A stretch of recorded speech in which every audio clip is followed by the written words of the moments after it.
তাদের সকলকে আসসালামু আলাইকুম। প্রিয় ভাইরা আমার, যে হত্যাকাণ্ড ঘটেছে এটা পূর্ব পরিকল্পিত হত্যাকাণ্ড। আমরা এই আমগ্রাম মাঠে ঈদ পরবর্তী শুভেচ্ছা বিনিময় করেছি। এটার ধারাবাহিকতায় তাকে হত্যা করা হয়েছে। যারা এই হত্যাকারী, আমরা দুর্গাপুর প্রশাসনের কাছে, জেলা প্রশাসনের কাছে, পুলিশের কাছে আবেদন জানাই, অবিলম্বে সব খুনিদের গ্রেফতার করে আইনের আওতায় আনতে হবে এবং দৃষ্টান্তমূলক শাস্তি দেওয়া হবে। এটা পরিকল্পিত হত্যাকাণ্ড। আমরা শান্তিপূর্ণ পরিবেশ বজায় রাখতে চাই। আমরা চুপচাপ আছি এর অর্থ না যে আমরা ফেরেশতা হয়ে গেছি। আমরা চুপচাপ আছি এর অর্থ না যে আমরা হাতে চুরি করেছি।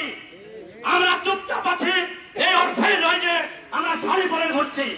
আমরা সব দেখছি, সব জানছি, আমরা চোখে সব আছে আমাদের মধ্যে, সব আমরা দেখতে পাচ্ছি। কিন্তু কে কি করছেন, কে আধিপত্য বিস্তারের চেষ্টা করছেন, যারা বলতে হবে ভাই, কে আধিপত্য বিস্তারের চেষ্টা করছেন, কে আধিপত্য বিস্তারের চেষ্টা করছেন, কে দখল করার চেষ্টা করছেন, কে চাঁদাবাজি করছেন, সব তথ্য আমাদের কাছে আছে।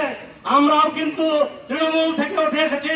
জেল, জরিমানা, নির্যাতন, নিপীড়ন খেতে আজকে এখানে দাঁড়িয়ে আছি আমরা। অতএব আজকে আপনাদের কাছে বিচার দিয়ে গেলাম, আপনাদের কাছে আমরা ভার দিয়ে গেলাম।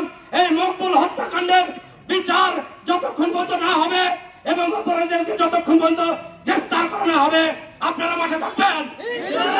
আপনারা মাঠে থাকবেন। সবাই ভালো থাকবেন, সুস্থ থাকবেন, আইন নিজের হাতে তুলে নেবেন না। আমরা প্রাথমিকভাবে প্রশাসনকে দায়িত্ব দিতে চাই যে প্রশাসন এই পারপিটেটরদের, এই কিলারদের খুঁজে বের করুন। ধন্যবাদ। আসসালামু আলাইকুম রহমতুল্লাহ।